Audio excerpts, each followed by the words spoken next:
Hace algunos años, cuando el Señor inició esta hermosa congregación y nos dio por su gracia el llamado a pastorear, muchos amigos se acercaron para preguntarme ¿y cómo se van a llamar? Muchos de ellos me sugirieron algunos nombres bíblicos, en su mayoría, por ejemplo, pues los seguidores de Cristo.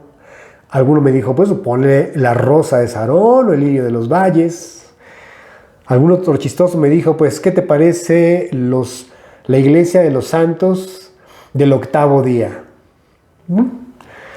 Hace algunos años tenía yo una banda de música cristiana que se llamaba Menorá y alguien amablemente me dijo, oye, pues pónganle Menorá. Pero seguimos orando.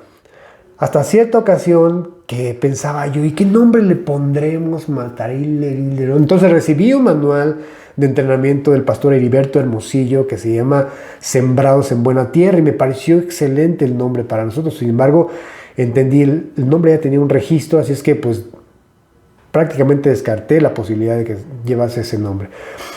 Y cierta ocasión leía yo la parábola del sembrador y claramente el Señor me llevó a esa última de los terrenos que se describen ahí como el terreno bueno, donde cayó la semilla. Entendí que esa era una tierra fértil, así es que pues el nombre iba por ahí, tierra fértil. Más adelante le tuvimos que añadir el artículo la, porque quisimos tener una página web, pero cuando quisimos tener un hosting, ya había muchos con ese nombre similar, especialmente empresas relacionadas a la agricultura. Incluso algunos restaurantes tenían un nombre similar. Así es que terminamos añadiéndole el artículo la y así pudimos tener una página web que por cierto no funciona. Sin embargo, pues terminó siendo así, la tierra fértil.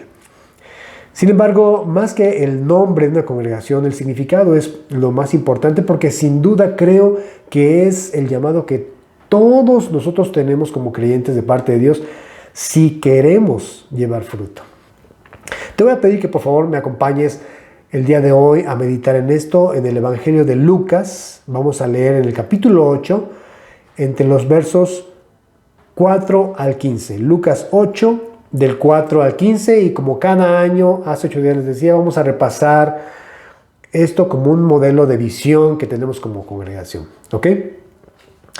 Pero antes de leer el pasaje me gustaría que me acompañaran a orar. Señor, gracias una vez más por estar entre nosotros y, Señor, ayudarnos a comprender tu palabra, Señor. Qué importante es poder entenderla, Señor.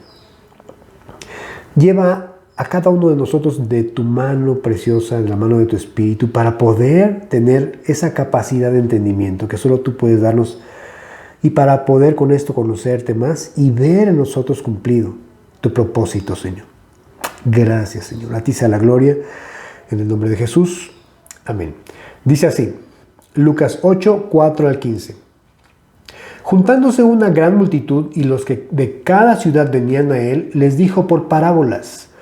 El sembrador salió a sembrar su semilla, y mientras sembraba una parte cayó junto al camino y fue hollada, y las aves del cielo la comieron. Otra parte cayó sobre la piedra, y nacida se secó, porque no tenía humedad. Otra parte cayó entre espinos, y los espinos que nacieron juntamente con ella la ahogaron.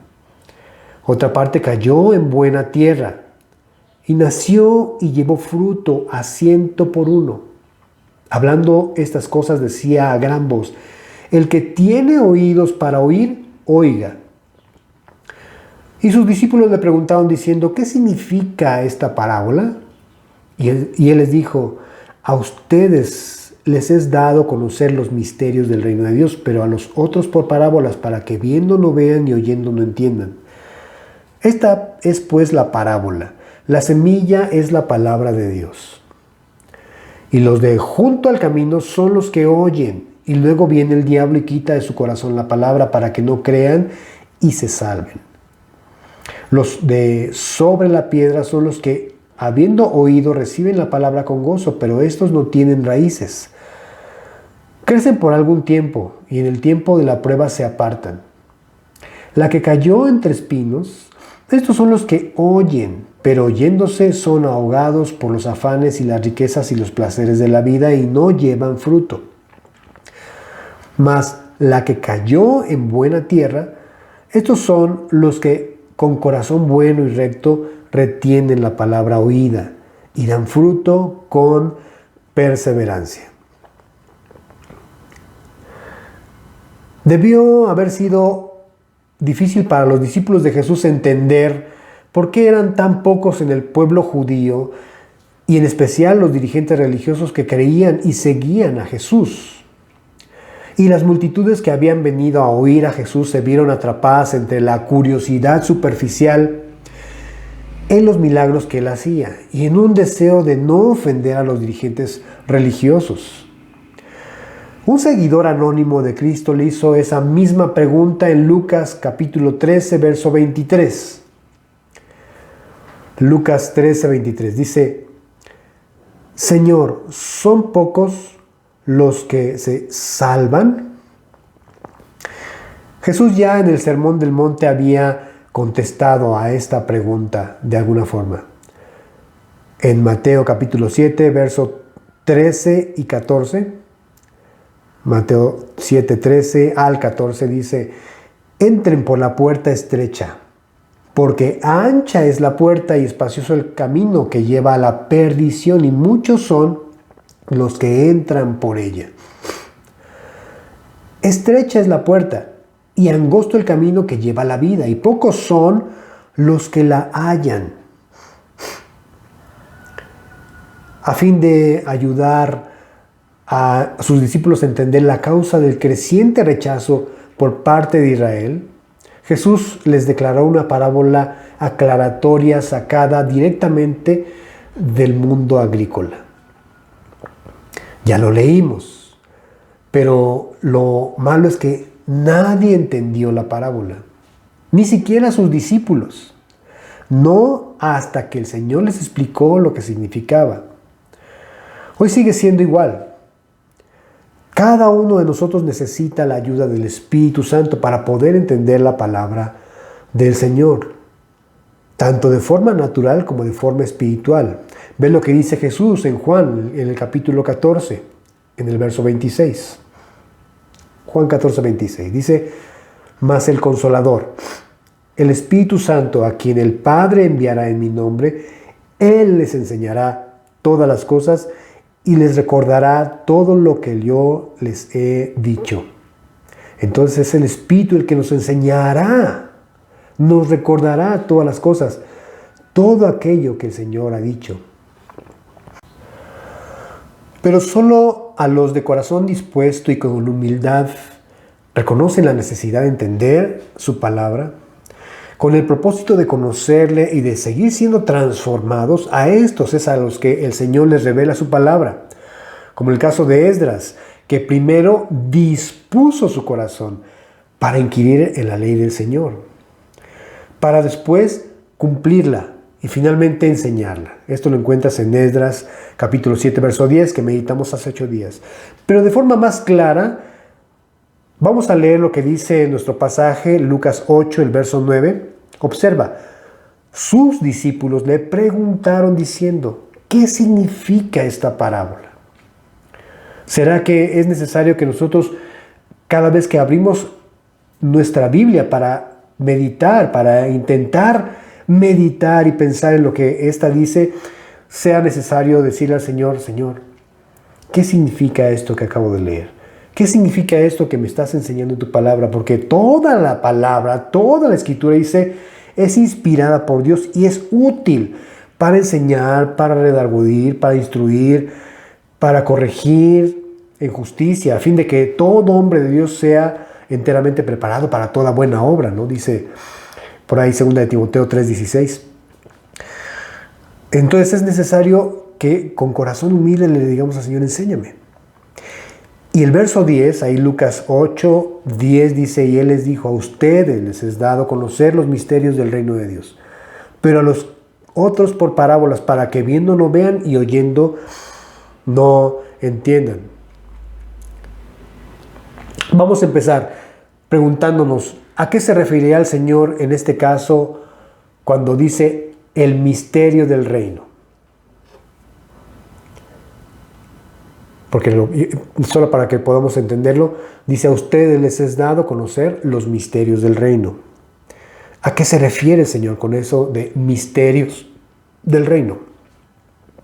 Para poder entenderlo, acompáñame a Colosenses en el capítulo 1, versos 24 al 29.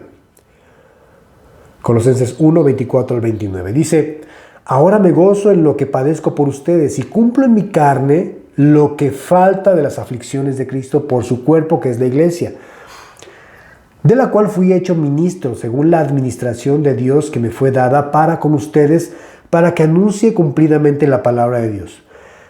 El misterio que había estado oculto desde los siglos y edades, pero que ahora ha sido manifestado a sus santos, a quienes Dios quiso dar a conocer las riquezas de la gloria de este misterio entre los gentiles, que es Cristo en ustedes, la esperanza de gloria, a quien anunciamos, amonestando a todo hombre y enseñando a todo hombre en toda sabiduría, a fin de presentar perfecto en Cristo Jesús a todo hombre, para lo cual también trabajo luchando según la potencia de Él, la cual actúa poderosamente en mí. Observa, dice el verso 26, el misterio que había estado oculto desde los siglos y edades, pero que ahora ha sido manifestado a sus santos, a quienes Dios quiso dar a conocer. ¿Recuerdas lo que leímos en Lucas 8? Jesús dice: a ustedes les es dado conocer, mas a los otros por parábolas. Entonces es dado a nosotros los creyentes, a los discípulos de Cristo, el conocer este misterio. ¿Cuál es este misterio? Dice: Cristo en ustedes, la esperanza de gloria. Este es el misterio del reino que en este pasaje dice había estado oculto. Así que Pablo tiene de Dios número uno, la visión de presentar perfecto en Cristo Jesús a todo hombre. ¿Cómo lo va a lograr? Es decir, la misión es hacerlo a través del anuncio, la amonestación, que también se puede traducir como exhortación, o se puede entender como la advertencia o corrección mediante disciplina, o también instrucción o enseñanza, para que podamos entenderlo. Esta es la misión para llevar a cabo la visión de presentar perfecto en Cristo Jesús a todo hombre. El deseo de Dios es que cada uno de nosotros seamos como Cristo y que compartamos con Él su gloria. Por eso es que la Biblia dice: Cristo en ustedes, la esperanza de gloria. Para poder entenderlo mejor, veamos lo que dice Jesús en Juan 17:22. Juan 17:22. Dice: la gloria que me diste, yo les he dado para que sean uno, así como nosotros somos uno. Este pasaje debe entenderse de forma potencial, es decir, que ser semejantes al Señor Jesucristo es un proceso que se llevará toda la vida y al final podamos fusionarnos con Él. Ya una vez cumplido este proceso, podamos fusionarnos con Él. Sí, tú y yo estamos llamados a unirnos con Cristo, con Dios. En Apocalipsis 21:22, la palabra de Dios dice: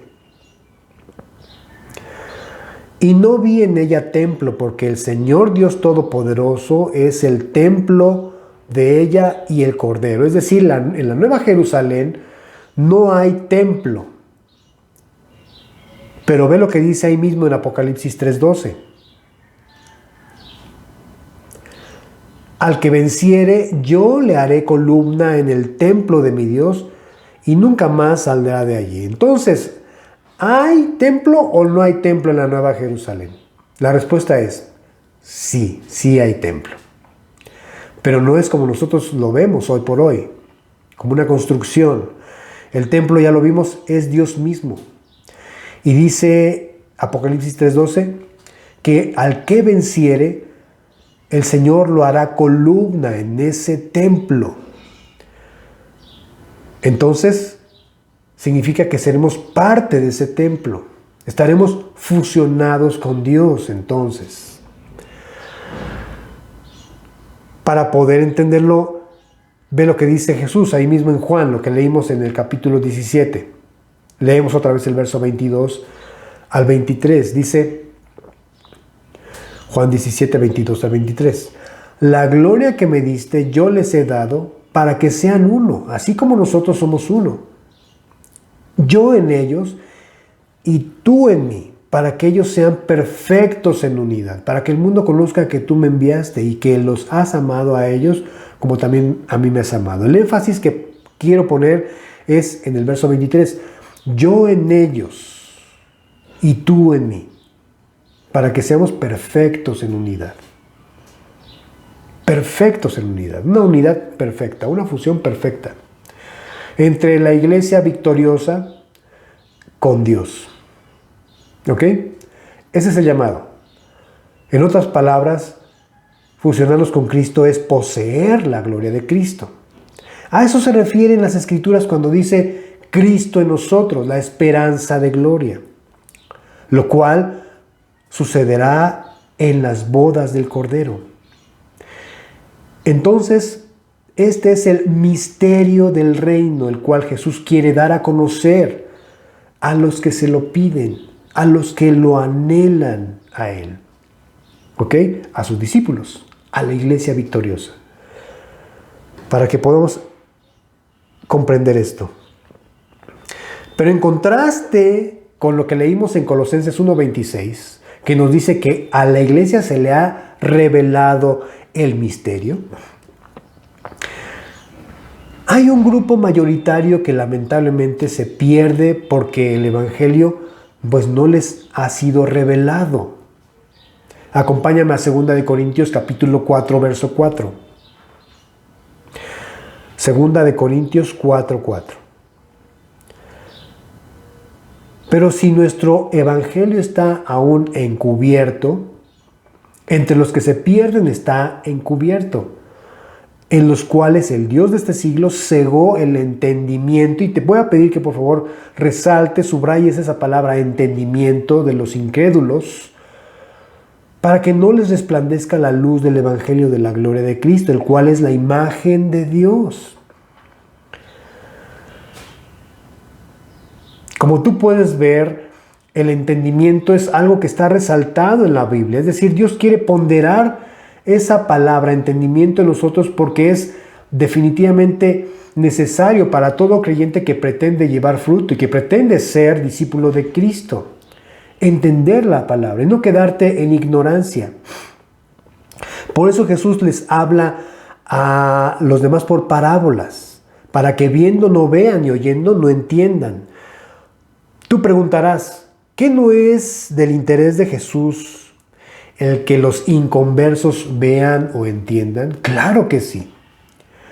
Pero sí y solo sí, ellos reconocen a Jesús como su Señor. Pues el entender la palabra de Dios, el misterio del reino es dado a los que son de Cristo y le buscan y le piden entender, anhelan entender, sobre todo conocerle más a Él, sobre todo llevar a cabo eso, fruto. Para poder comprenderlo, vamos a leer lo que sigue de esta parábola. Ya vimos a modo de repaso que el Señor habla de un misterio del reino que solo es dado a conocer a los santos. ¿Ok? Ya vimos cuál es ese misterio, que es Cristo en nosotros. Es el llamado que tú y yo tenemos, poseer la gloria de Cristo. ¿Ok? Ahora, eso solamente le corresponde a la iglesia victoriosa. De ahí el entender que tú y yo estamos llamados a ser parte de la iglesia victoriosa. No solamente de la iglesia victoriosa hay que calificarla bien. Ese es el misterio del reino, para lo cual ha comisionado a Pablo y por supuesto a todos los que predicamos la palabra para presentar en Cristo Jesús perfectos a todo hombre. ¿Ok?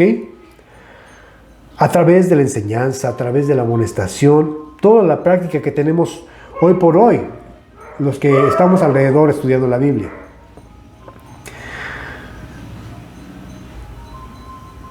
Lamentablemente muchos, la mayoría de personas en el mundo desconocen la palabra de Dios. Y cuando pretenden estudiarla, por supuesto, el enemigo, el príncipe de este mundo, ha cegado el entendimiento de ellos. Para que lamentablemente, no les resplandezca la luz del Evangelio de Cristo. Lo vamos a ver con más claridad en la parábola. Dice, regresando a Lucas capítulo 8, vamos a leer los versos del 11 al 12. Y si vas llevando notas, puedes poner como primer punto, primer terreno, cuando el oír no es suficiente. Y cuando oír no es suficiente, es necesario entender, pues, porque es determinante no solo para crecer y fortalecernos en Cristo, sino también para creer y salvarnos. Lucas 8, 11 al 12 dice, esta es pues la parábola. La semilla es la palabra de Dios, y los de junto al camino son los que oyen. Y luego viene el diablo y quita de su corazón la palabra para que no crean y se salven. Esto no sucedió únicamente con el pueblo judío del primer siglo. Lamentablemente sigue siendo una realidad en nuestros días. Muchos son como esa tierra que de junto al camino, quienes son pues despojados. Y una característica de ese terreno, de estos que son despojados, es que no entienden la palabra. Acompáñame a Mateo capítulo 13, verso 19. Mateo 13, 19. Perdón. Dice, cuando alguno oye la palabra del reino y no la entiende, viene el malo y arrebata lo que fue sembrado en su corazón. Este es el que fue sembrado junto al camino.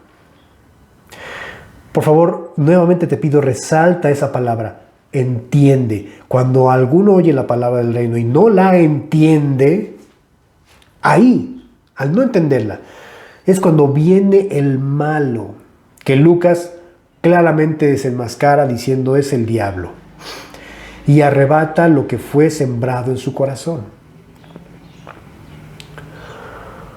Viene el diablo. Ya vimos lo que dice Pablo en 2 de Corintios 4:4. Es el príncipe de este siglo quien ha cegado el entendimiento de los incrédulos para que no les resplandezca la luz del Evangelio de la gloria de Cristo. ¿Ok?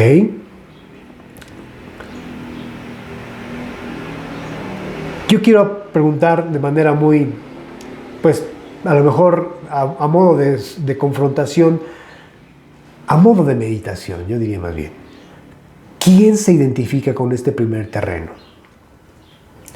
Los cuales no entienden la palabra y son despojados de ella por el diablo. Con mucha facilidad olvidan lo que escucharon, lo que oyeron, por no entender. Y finalmente eso que han oído se diluye, sino es que ya se diluyó, ya se olvidó. Aunque nosotros no lo podamos visualizar o comprender con nuestro intelecto, realmente el conflicto espiritual radica en eso. Es el diablo el que está actuando en tu contra para no retener la palabra de Dios, para no entenderla. Y al no entenderla, simplemente la pierdes. El segundo terreno, puedes poner cuando oír y recibir resulta no ser suficiente si no se echa raíz. Cuando oír y recibir resulta no ser suficiente si no se echa raíz. Dice el verso 13, Lucas 8:13. Los de sobre la piedra son los que habiendo oído reciben la palabra con gozo, pero estos no tienen raíces. Crecen por algún tiempo y en el tiempo de la prueba se apartan. Oye, reciben la palabra con gozo. lamentablemente nunca echaron raíces. Digamos que la mera forma para probar la calidad de este terreno, es decir, la fe de ese tipo de cristiano, es a través de las pruebas. Mira, esta parábola se puede entender desde la perspectiva del proceso en la vida de cada creyente. Muchos de nosotros empezamos siendo así, oyendo sin entender, para después recibir la palabra con gozo, pero nunca echar raíces. ¿Ok? Y cuando eso sucede, pasamos por alguna circunstancia difícil y simplemente, pues eso nos desanima. Dice Mateo capítulo 13, versos 20 al 21, que es el pasaje paralelo de este pasaje. Mateo 13, 20 a 21. Dice, y el que fue sembrado en pedregales, este es el que oye la palabra. Al momento la recibe con gozo, pero no tiene raíz en sí, sino es de corta duración. Pues al venir la aflicción o la persecución por causa de la palabra, luego tropieza. Hace 8 días hablábamos de un avivamiento. Decíamos que las personas o los estudiosos que han documentado la historia de estos avivamientos tienen como registro una que iniciaron apegándose, descubriendo más bien la palabra de Dios. Dios les dio la revelación de su palabra y por supuesto el mover de su espíritu. Pero otra característica documentada sin duda es el quebrantamiento. Un avivamiento siempre irá de la mano de un quebrantamiento. Otro de los avivamientos más importantes registrados en la palabra, pues es lo que sucede en Hechos a partir del capítulo 2, después del Pentecostés. Sí, la palabra fue creciendo exponencialmente, había sanidades, las señales de los apóstoles estaban con ellos, la iglesia crecía de forma increíble, ¿verdad? Pero apenas comenzó eso, comenzó a haber la persecución. ¿Recuerdas el primer mártir que fue Esteban? Eso dio como resultado que la mayor parte de la iglesia en Jerusalén se dispersara. En fin, hubo gran persecución.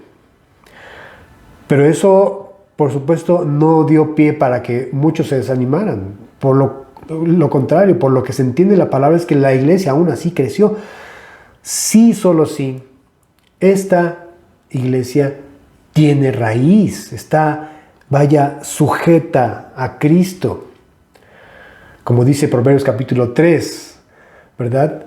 Que pues nos afirmemos en Cristo y no en nuestra propia prudencia. Si nosotros confiamos en nuestra, digamos, emoción, eso se diluye con el paso del tiempo, en poco tiempo. De hecho, Mateo dice, es un gozo de corta duración. Así es que no te confíes de esa emoción, porque esos son minados por circunstancias difíciles. Finalmente dejan de perseverar, se vuelven inconstantes y finalmente, dice Lucas, se apartan. Dice Mateo, tropiezan.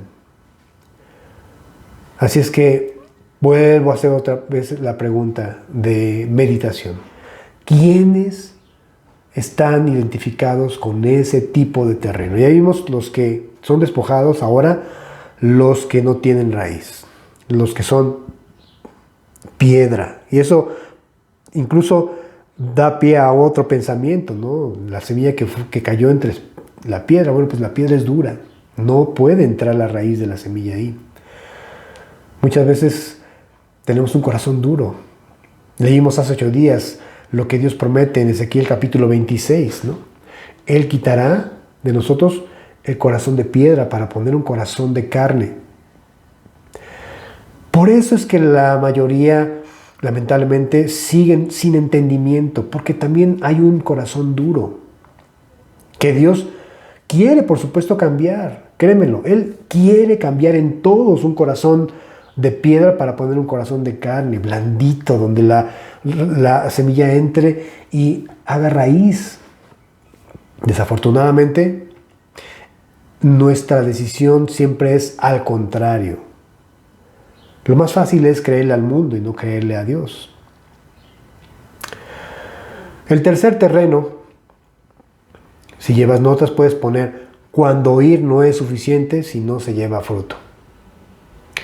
El verso 14 dice, la que cayó entre espinos, estos son los que oyen, pero yéndose son ahogados por los afanes y las riquezas y los placeres de la vida y no llevan fruto.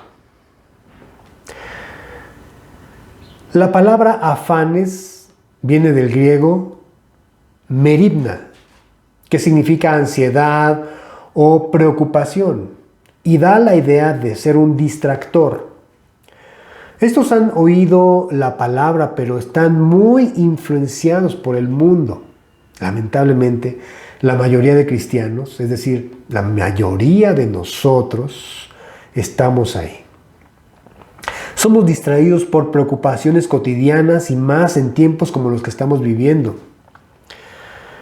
Tanto las preocupaciones como las riquezas y los placeres piden siempre en el corazón del hombre más y más terreno. Pues la codicia nunca dice basta.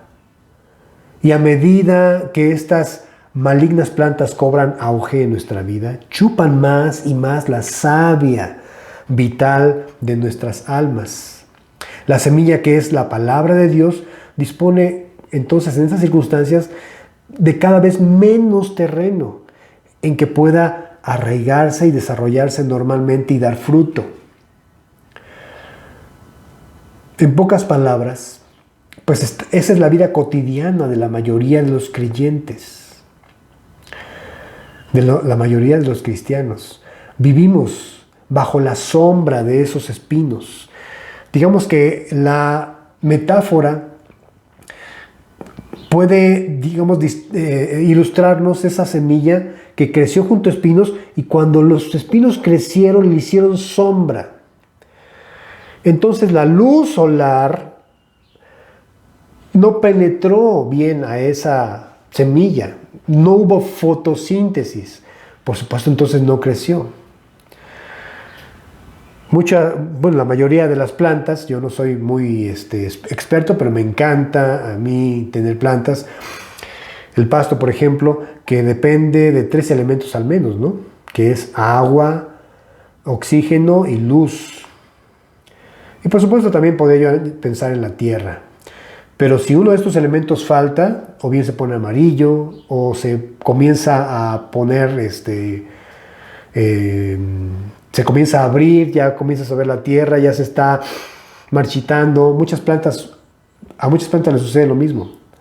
Si no reciben la luz solar, al menos un ratito, por más agua que tengas, por más oxígeno que tengan, pues se van a marchitar. Y vuelvo a preguntar, ¿quiénes de nosotros estamos ahí? Sí, la mayoría, ¿verdad? La mayoría. Pero hay un cuarto terreno, y este es el llamado a ser una tierra fértil. El verso 15 dice, mas la que cayó en buena tierra, estos son los que con corazón bueno y recto retienen la palabra oída y dan fruto con perseverancia. ¡Wow! El suelo bueno que lleva fruto es un corazón bien arraigado en Dios y tiene 3 aspectos de la misma verdad expresados en cada uno de los evangelios sinópticos. El primero es recibe la palabra. Puedes anotar. La primera característica o el primer aspecto es reciben la palabra. Acompáñame a Marcos 4:20. Marcos 4:20. Dice, los que oyen la palabra y la reciben, vamos a leer hasta ahí, los que oyen y la reciben, ¿ok? Esto me habla de tener una disposición. El segundo aspecto es los que retienen la palabra. Acompáñame a Lucas 8, verso 15. Lucas 8:15. Dice, son los que con un corazón bueno y recto retienen la palabra oída. Bueno, ya vimos que entonces los que caracterizan ser tierra fértil, número 1, reciben la palabra. Número 2, la retienen. Y finalmente el tercer aspecto es que entienden la palabra. Mateo 13, 23. Dice, este es el que oye y entiende la palabra. Es decir, la obedece. Yo lo relaciono así, con la obediencia.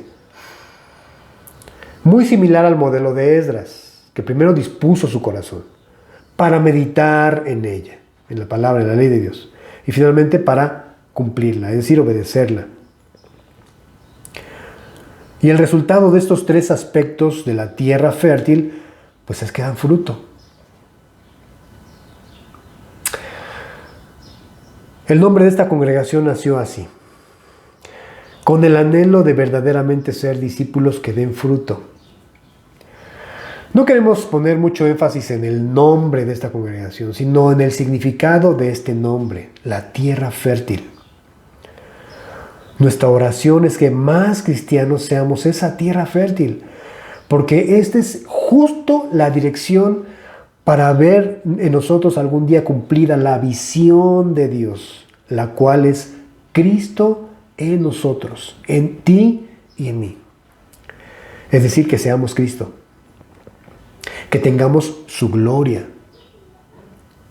Pero como lo hemos visto a través de los tres tipos de suelo, es decir, el proceso de la vida del creyente, pues realmente no la tenemos muy fácil. Podemos quedarnos como los que no entienden la palabra y terminan sin creer y sin salvarse. O podemos estar con un corazón duro de piedra, que no pudimos tener la raíz de la palabra, la raíz, y no fuimos enraizados en Cristo, pues, o arraigados en Cristo. Y finalmente fuimos vencidos por las circunstancias, las dificultades, las pruebas. O simplemente ser ahogados por los afanes y riquezas y placeres, por estar distraídos con eso y desatender prácticamente nuestra relación con Dios. Cada uno de estos elementos forma, lamentablemente, la cotidianidad del creyente.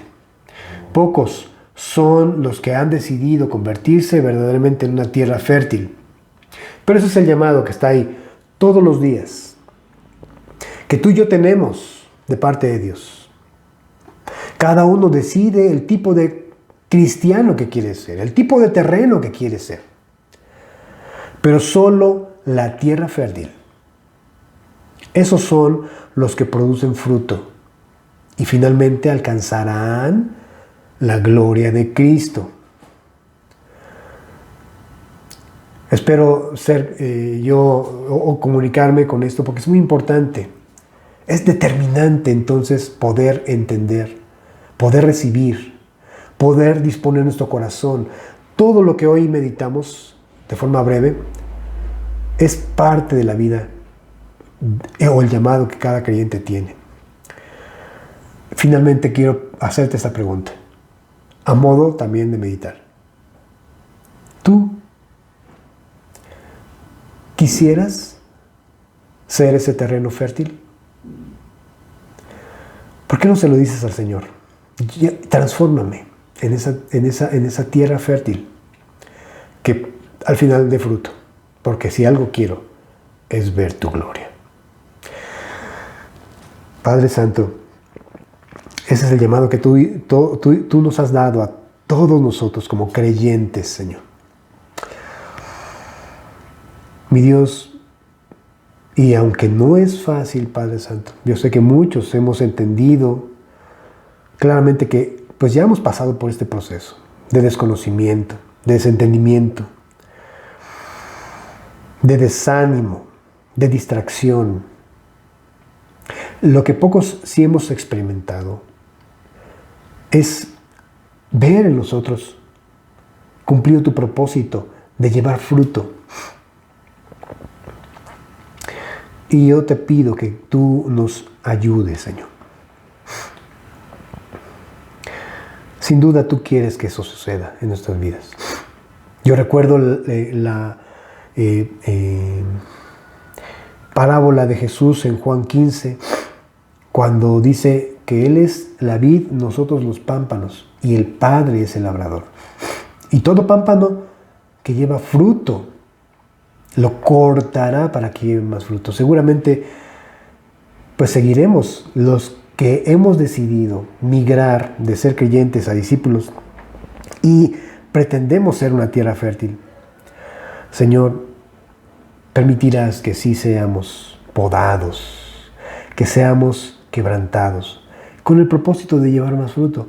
Pero qué padre, Señor, que al final, Señor, recibiremos la recompensa de ser hechos como Cristo, quien padeció, obedeciendo, sujetándose al Padre, yendo a la cruz. Él es nuestro ejemplo a seguir, Señor, y de esa manera seguir llevando fruto. Permite, Señor, que haya más cristianos, más discípulos tuyos, Señor, que decidan migrar a ser esa tierra fértil. Aun cuando en este mundo, Señor, haya quebrantamiento, sí, y cada vez nos identifiquemos más o nos identifiquemos menos con el mundo y eso nos produzca quebrantamiento, pero al final, insisto, poseeremos por tu gracia la gloria de Cristo. Gracias en el nombre de Jesús. Amén. Así es como inició el nombre de la tierra fértil. Y primeramente Dios, si Dios nos presta vida, al final de este nuevo año lo volveremos a repasar. Y por cierto, quiero mandarles un fuerte abrazo, deseando que este año, pues el Señor los colme de bendiciones. Y no solamente en el aspecto material, sino que haya en cada uno de nosotros más revelación de su palabra. Y que cada uno de nosotros vea cumplido el propósito de Cristo en nuestras vidas. Que Dios los bendiga y muchas felicidades.